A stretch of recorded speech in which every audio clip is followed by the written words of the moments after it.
Mas aí que tá, né, Renato? Com 30 e poucos partidos, não vai, isso nunca vai acontecer. Sempre vai ser um país fragmentado. Você vê uma coisa, vou te contar uma história. O Aldo Ribeiro, ele conta uma história sempre que é interessante, né? Quando o Getúlio é deposto em 45, ele se retira para a fazenda dele em São Borja. E aí o Dutra se elege e tal, e aí em 50 eles querem fazer o Getúlio candidato de novo, né? E quando vão buscar ele em São Borja, ele fala, olha, tudo bem, vocês estão pedindo para eu ser candidato, eu vou. Mas com esse congresso aí não vai dar. E ele sabia. Contanto que acabou como acabou. Então, olha, eu não estou dizendo que está certo ou que está errado. Eu não estou dizendo que está certo ou errado, tá? Eu só estou querendo chamar a atenção das pessoas. Mas nós temos que olhar uma coisa que eu acho muito importante na fragmentação das democracias liberais, Renato. Isso é para refletir. Já vão dizer que eu sou ditador, tá? Sim. Chamou o ditador em 3, 2, 1.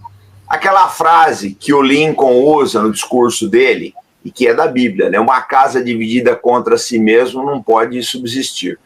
Esse é o problema das democracias liberais. Nós acomodamos tantas demandas aqui dentro que a gente não consegue mais sair do lugar. Essa é que é a verdade. Tem demandas demais na nossa democracia. Esse é que é o problema. E aí, o menino levantou um negócio aqui que é importante. Porque o Bukele é visto pela direita liberal no Brasil como exemplo. E é a visão de cada um. Mas se você olhar as medidas dele, são mais draconianas que as do Putin, que a direita demoniza. Então você vê como, na verdade, não, o que existe é, olha, eu gosto ou eu não gosto.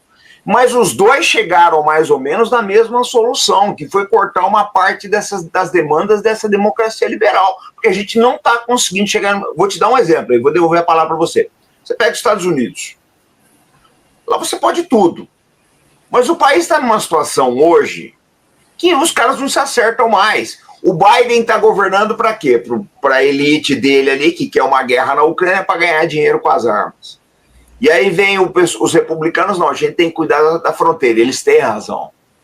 Se você não cuidar da fronteira, eu não vou dar dinheiro para as armas. Quer dizer, no fim, o que está acontecendo? O país está parando, porque está começando a faltar dinheiro agora até para as Forças Armadas Americanas. Então, eu fico me questionando se a gente vai conseguir chegar em algum lugar. Isso aqui, gente, não estou... Veja bem, eu só estou levantando essa questão para vocês refletirem, que eu acho que é o mais importante, é o homem ter uma reflexão. Eu vou devolver a bola para você. Desculpa, eu já falei demais. Vamos dar um like. Comandante, tem até um artigo que eu estou escrevendo que eu quero discutir essa questão democrática, de fragmentação da democracia, porque uma coisa que eu vi em El Salvador era o confronto da democracia das elites e da democracia real.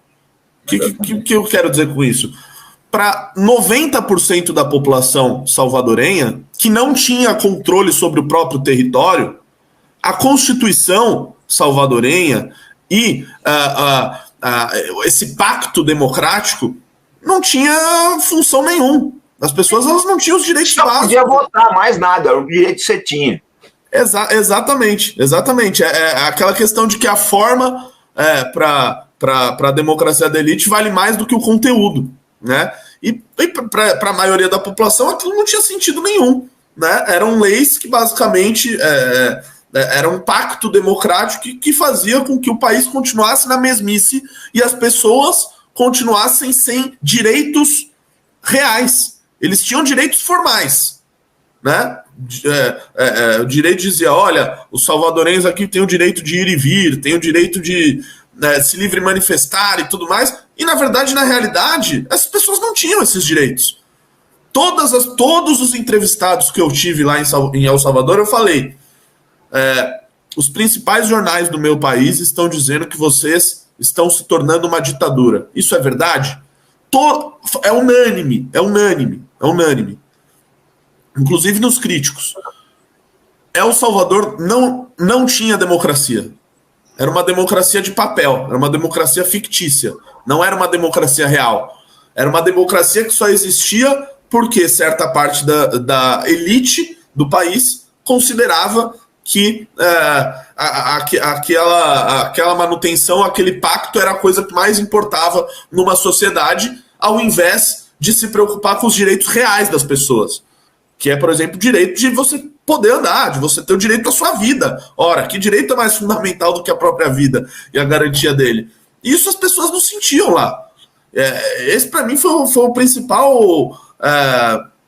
o principal... Não vou dizer choque, porque eu já estava me preparando porque eu podia encontrar por lá. Mas eu acho que a principal mensagem que fica, né? E as pessoas decidiram por manter El Salvador nesse mesmo caminho. O resultado das eleições é absolutamente impressionante. Eu estava em uma... eu estava nesse bairro que eu disse, o La Campaneira. Inclusive tem até uma reportagem do Roberto Cabrini, há 10 anos, lá em El Salvador, nesse mesmo bairro que eu estive. Era algo absolutamente inimaginável eu estar lá. E eu estava fazendo uma entrevista com uma pessoa e ela chegou a me... Estava fazendo algumas críticas até ao governo. Eu falei, pô, esse daqui parece que é um crítico. Aí eu, legal, e você vai votar amanhã? Vou votar no Nayib Bukele. Por quê? Como assim? Você criticou, né? Você disse que podia melhorar e tal coisa e outro. Falou, olha, antes eu não tinha liberdade nenhuma nesse país. Eu tinha uma liberdade fictícia, uma democracia fictícia, que não me garantia direito real nenhum. E isso mudou a partir do momento que esse cara resolveu enfrentar esse chamado pacto das elites.